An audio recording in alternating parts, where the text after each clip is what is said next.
लोग कहते हैं कुरान से मातम दिखाओ, लोग कहते हैं कुरान से या हुसैन दिखाओ। मैं अभी कुरान से या हुसैन दिखाता हूँ। हजरत याकूब रोजाना एक हाथ जानू पर मारते थे, एक हाथ सीने पर मारते थे, एक हाथ सर पर मारते थे, और सर पर, जानू पर और सीने पर हाथ मारते हुए कहते थे या सफा अला यूसुफा, जिसे आप या हुसैन बोलते हैं। कुरान की आयत सुना रहा हूं ना मैं आपको। या असफा अला यूसुफा, या असफा अला यूसुफा, हाय मेरे यूसुफ, हाय मेरे यूसुफ, या यूसुफ। कौन? अस्सलाम वालेकुम। शाह साहब, मेरा भी आपसे एक सवाल है। क्या नबूवत का सिलसिला हज़रत याकूब अलैहिस्सलाम पर ख़त्म हुआ था या हमारे नबी पर? और अल्लाह ने ये बात हज़रत याकूब अलैहिस्सलाम को कही थी या हमारे नबी को कि आप पर हमने दीन मुकम्मल कर दिया है और कुरान आपके लिए हिदायत है? क्या आप हज़रत याकूब अलैहिस्सलाम की उम्मत हैं या हमारे नबी की? और अल्लाह ने कहा है कि हर कौम अपने नबी की पैरवी करेगी, लेकिन हर नबी हमारे नबी पर ईमान लाएगा। आप मुझे कुरान में से ये दिखाइए कि हमारे नबी के नबूवत के बाद किसी अहल बैत ने, किसी सहाबा ने या हमारे नबी ने ऐसा कोई अमल किया हो, लेकिन आप हमारे नबी को छोड़कर किसी दूसरे नबी की पैरवी कर रहे हो। इससे मतलब ये होता है कि आप अपने नबी की नबूवत को नहीं मानते। और नबूवत को नहीं मानने का मतलब क्या है? आप ईसाइयों का मतलब ले लें। अब मुझे शक होता है कि कहीं आप नबूवत के इनकारी तो नहीं, क्योंकि मैंने कई शिया लोग से सुना है कि हमारे लिए 40 पारों वाला कुरान मजीद आएगा, लेकिन अल्लाह ने कहा है कि ये पाक किताब है, मैंने इसका ज़िम्मा लिया है, और जो इसकी एक भी आयत को नहीं मानेगा वो झुटलाया जाएगा। लेकिन आप उन आयतों को सिर्फ मानते हो जो आपके फ़िरके के फ़ायदे में होती हैं, और उसके पास जो किताब है वो है सही बुखारी, आप उसको भी नहीं मानते, जिसमें कई हदीसें अहल बैत के शान में बता रही हैं, लेकिन आप उनमें से सिर्फ उनको मानते हो जो आपके फेवर में होती है। और ईदों को भी ना मनाना इस्लाम के साथ एक बड़ा जुल्म है। जिन ईदों को हमारे नबी ने, अहल बैत ने, सहाबा ने बड़े शान शौकत से मनाया है, लेकिन आप ईद उल फितर इसीलिए नहीं मनाते कि 21 रमज़ान को हज़रत अली की शहादत थी, और आप ईद उल अज़हा को इसीलिए नहीं मनाते कि दुख का मुहर्रम महीना करीब आ चुका है।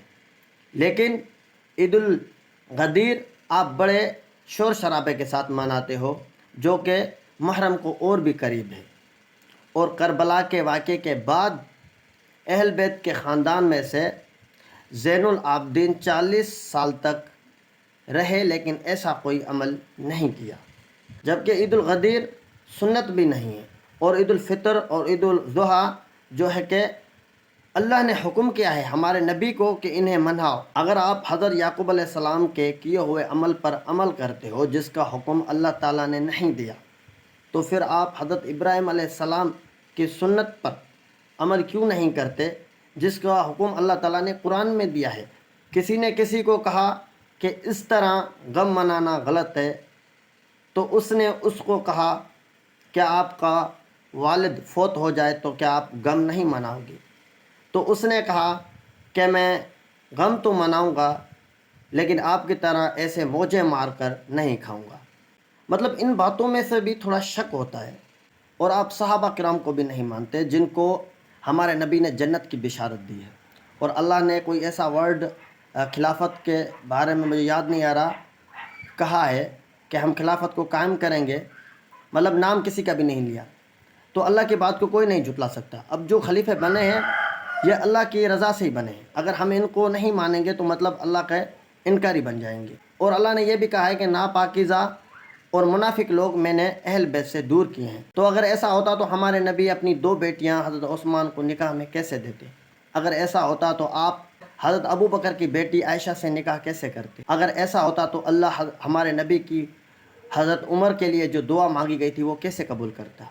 अगर ऐसा होता तो सांप हज़रत अबू बकर को गारे सोर में क्यों डसता जब हमारे नबी हज़रत मोहम्मद सल्लल्लाहु अलैहि वसल्लम हज़रत अबू बकर की गोद मुबारक में सोए पड़े थे? जबकि इन बातों को भी ना मानने से थोड़ा शक होता है। और अल्लाह ने कहा है कि मेरे सिवा कोई भी मुश्किल खुशा नहीं है, लेकिन आप हज़रत अली को मुश्किल खुशा मानते हो। इससे ये साबित होता है कि आप अल्लाह के भी इनकारी हो।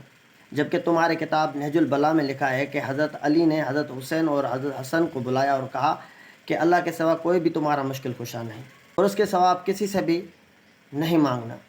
और यही बात हमारे नबी ने भी कही है کہ اللہ کے سوا اور کوئی مدد کرنے والا نہیں ہے، حالانکہ میں بھی نہیں۔ تو آپ لوگ ان چیزوں کے انکاری ہو جس کا اللہ نے، قرآن نے اور ہمارے نبی نے حکم دیا ہے ماننے کو، حالانکہ اہل بیت کا بھی یہی کہنا ہے۔ تو مجھے ایسا لگتا ہے کہ آپ اہل بیت کو بھی نہیں مانتے، آپ ان کی بھی پیروی نہیں کر رہے۔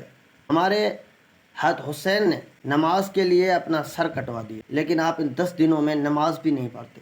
اب آپ کی ان باتوں کی وجہ سے ہمیں ایسے لگتا ہے کہ کہیں آپ اسلام کے دشمن تو نہیں، کیونکہ آپ اسلام کے خلاف چل رہے ہو۔ اسلام سیدھا جا رہا ہے، آپ بیک میں جا رہے ہو۔